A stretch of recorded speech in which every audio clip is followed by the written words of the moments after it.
I would like to introduce our next set of speakers. My colleague, Christianne Schrobilgen, she's Managing Director of Marketing here at the LABBC. I asked her to do this panel not just because she's so obsessed with beautiful line spacing and slide design, but her passion for diversity, equity, and inclusion in commercial real estate is really infectious. And I thought I would be remiss if I didn't give her a chance to lead a conversation today. We're also joined by Shengwei Sun, PhD. She's a senior research associate with the Institute for Women's Research. We'll be having a great conversation between Shengwei and Christianne. So with that, over to you, ladies. Thank you so much. Like Dave mentioned, I am obsessed with this. I am also a founding board member for the Real Estate Association of Latinx Professional as a Nicaraguan American myself. And I am the vice chair of USGBC-LA Women in Green Committee. And I am thrilled to welcome Shengwei Sun from the Institute of Women's Policy Research with us today. The Institute does a lot for policy, for getting policy across federally. And so we felt like it was important for her to be included in this conversation. I'm going to get right into the questions. Shengwei, thank you again. Welcome. It is a pleasure having you here. So to provide some context too, because we know that sustainability isn't sustainability without equity. So what are some of the statistics that our audience needs to keep in mind and as to why this conversation is important? Okay, thank you so much, Christianne, for the introduction. And again, thanks LABBC for inviting me to the conversation. I'm excited for bringing our research and share some statistics around understanding the gender inequity in the workforce and what it means in a pre-COVID and post-COVID world. So I want to focus on gender pay gap, occupational segregation, and also women in the labor force, trying to understand what was kind of the barriers for women. In 2019, full-time year-round women workers still earn 18% less than men, and the gap is even larger for Hispanic and Black women. And part of this is due to gender segregation at work. We know that women, and especially women of color, are overrepresented in low-wage service jobs, and there are a lot of barriers for them to access middle-skilled, decent-paying jobs. And segregation at work contributes to gender and racial pay gaps and wealth building and undermining workers' long-term economic security. And another statistic I'd like to share is that it's not true that the majority of low-wage jobs today are at or below the minimum wage are held by teenagers. The majority of such work is held by prime-age workers, and especially women, and a large share of them are single mothers. Long gone are the days when women's income are only supplemental to the family income. And we have 1 out of 2 of the working families in the US with children under the age of 18 are breadwinner moms. Right before the COVID hit in 2019, women actually surpassed men as the majority of the labor force for only the second time in history. And the last time was during the Great Recession when men lost most of the jobs. But of course, COVID changed everything. And another aspect that's really important to understand women in the workforce is that the COVID exposed the lack of support that women have. So this is primarily due to our existing care model is inadequate and costly. So, for example, despite overwhelming evidence that high quality care, childcare, has long-term benefits for children and also helps women's employment, we don't have enough investment in childcare, and care is regarded as a private responsibility rather than a public good. And as a result, a lot of working families can't afford care, childcare and other kinds of care. So this has direct consequence for why women disproportionately were hit by COVID and left the labor force. So would you like me to get into some statistics of what happened during the COVID? Yes, please. Okay. We, by this time, I don't know if you have heard that the COVID recession is dubbed a she session, because women have lost so much more jobs than men. So, job losses, this is again primarily because the sectors that's been hit particularly hard are the ones that the women concentrate in, and they're in hospitalities, leisure and hospitalities, health services, childcare, and other kind of service sectors, and gender differences in the job loss reflects pre-COVID or pre-pandemic inequalities.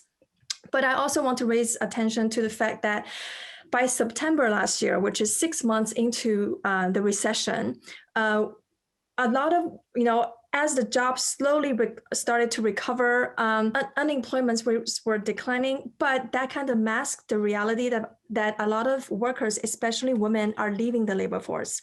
And this is not only due to they couldn't find work, but also because of the lack of care support, forcing a lot of women out of the labor force. So out of the 1.1 million workers who dropped out of the labor force last September, 80% were women. So I think that was just, really telling of what women were going through.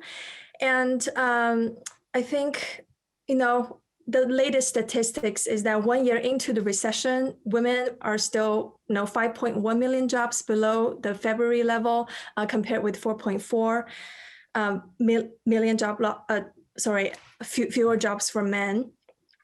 And another important thing that when we talk about these inequalities, and equity issues is that it's not just a gender issue.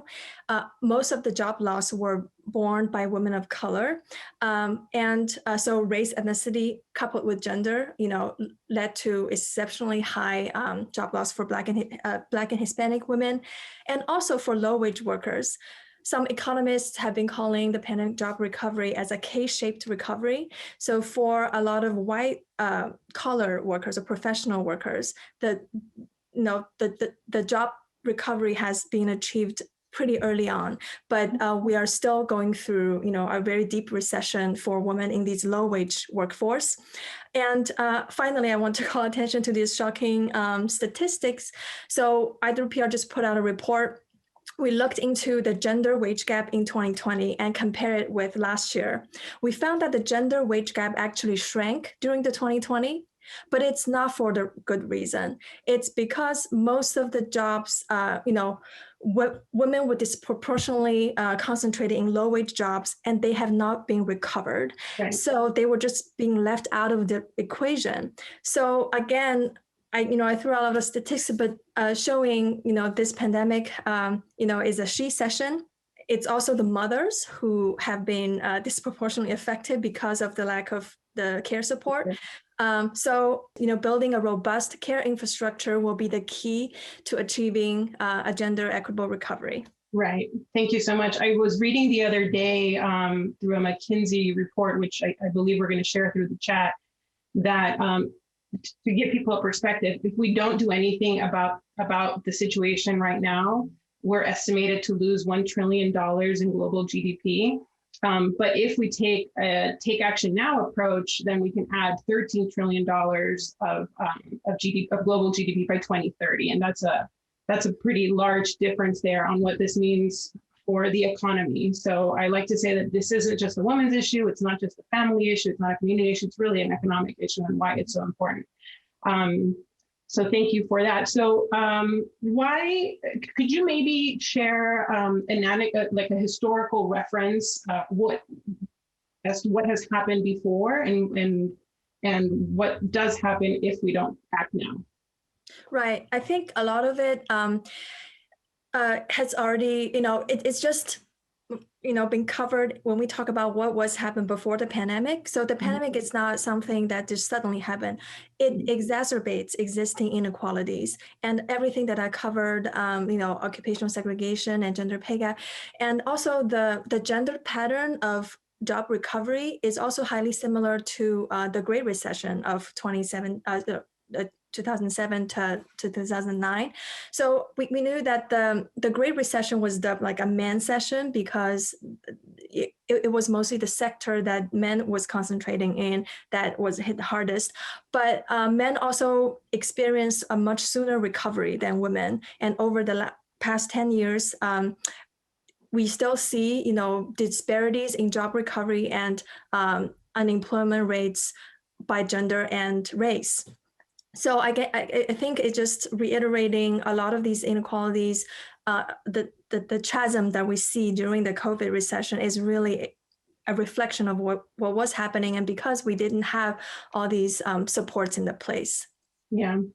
Thank you so much. So I want to give you guys something to take away and to be able to take into your offices and to your jobs. So we want to make sure that we're mentioning, first of all, try to figure out a way within your community and within your organizations to stop the exodus to begin with.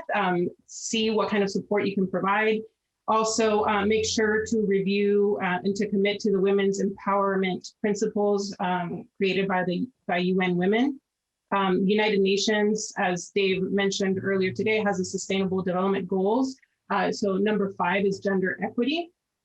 And then look into the 2021 Bloomberg Gender Equity Index. I know some of our partners are already committed in doing that as well. So we weren't able to cover everything today. It's a pretty deep conversation. I encourage you guys to join us tomorrow. We have the USGBC Women in Green Committee conversation about achieving an equal future post-COVID. We'll be sharing the link for that, and I hope you guys join us for that as well. Dave, thanks so much for giving us the space to talk about this. Shengwei, thank you again. Thank you. Great. Thank you both. And this is just the tip of the iceberg on a huge conversation. And so I'm glad we were able to at least surface that today, this notion of thinking about this as a she session. And I also wanted to point out, in addition to being a sustainable development goal, I was showing the top 20 solutions according to Project Drawdown. Mm-hmm. The number 1 climate solution, period, across the board, is educating women and girls in developing economies. Number 1, because as soon as people begin to have more choice in life, they're more empowered, we start to see different outcomes. And so all of this is interconnected. This is not a separate issue from climate, and it's not a separate issue from real estate. So thank you both. Thank you.